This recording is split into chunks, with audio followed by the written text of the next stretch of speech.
Bonjour, c'est Michel Simès, vous écoutez Pour un oui, pour un son. Pour un oui, Pour un son. pour un son.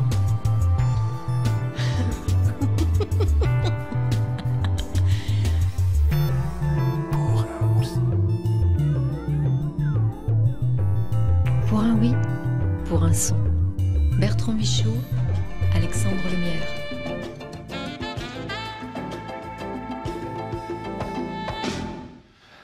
Bonjour, merci de nous recevoir pour ce premier journal de la santé, cette première d'une émission que nous espérons originale à plus d'un titre. C'est en effet la première fois qu'en France, une chaîne de télévision prend le pari de vous proposer tous les jours en direct un journal entièrement consacré à la santé.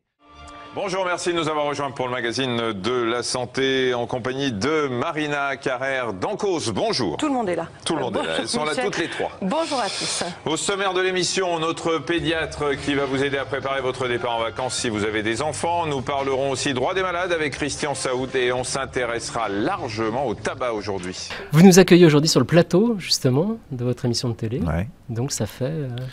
Ça fait 20 ans qu'on travaille sur la chaîne et qu'on fait qu'on travaille sur l'info-santé. Mais ici, ce plateau-là, il a changé il y a 2-3 ans, mais ça fait quelques années qu'on est là. Ouais.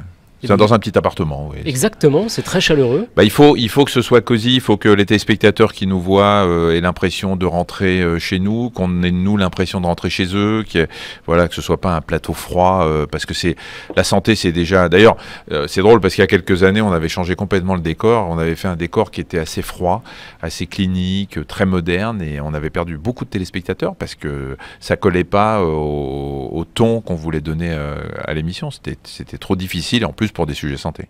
Votre livre, Hippocrate aux enfers, parle de médecins allemands devenus de véritables tortionnaires durant la Deuxième Guerre mondiale.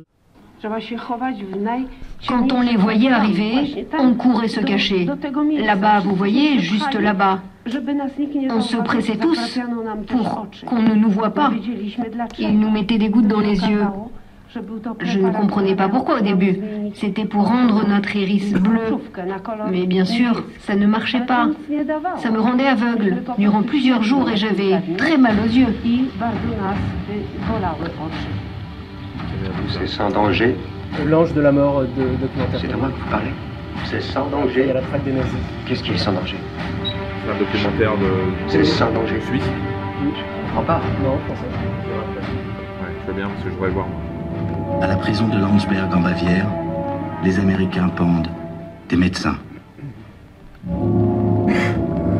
Le docteur Klaus Schilling avait pendant 2 ans au camp de Dachau inoculé le paludisme aux déportés pour essayer de nouveaux traitements. Son raisonnement, tant qu'à faire que ces gens meurent, qu'ils servent à quelque chose. Le médecin allemand d'Auschwitz, le docteur Joseph Mengele, écrivait en 1943 à son professeur « Quelle merveille! C'est la première fois que je vois un estomac en fonctionnement. »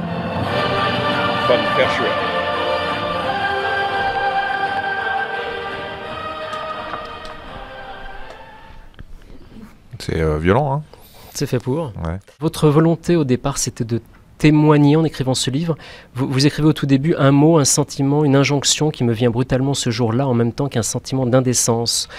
De quoi témoignerais-je, moi qui n'ai rien vécu de tel, de quoi parlerais-je? Et un peu plus loin, vous écrivez « Des années après ce voyage, l'indécence ressentie s'est transformée. À mon souvenir se sont ajoutés le négationnisme, le révisionnisme, l'humorisme nauséabond. Toutes les petites phrases entendues, sibyllines, prononcées de façon anodine, c'est pas bien ce qu'ils ont fait, mais ça a quand même fait avancer la médecine. » C'est un désir de pérenniser la mémoire de cet épisode de notre histoire. Oui, c'était d'abord un besoin de comprendre de façon plus personnelle comment des médecins avaient pu basculer. Et puis, on parlait de popularité il y a quelques instants. Je me suis dit que j'avais la chance aujourd'hui d'être populaire, j'avais la chance que les gens me connaissent, et que si moi j'écrivais un livre sur ce sujet qui me tenait à cœur, sur une partie qui est très méconnue de cette période, puisque le dernier succès considérable était celui de Christian Bernadac, Les médecins maudits, mais dans les années 60. Depuis, il y avait rien eu il y avait des bouquins, mais il n'y avait pas eu un gros succès.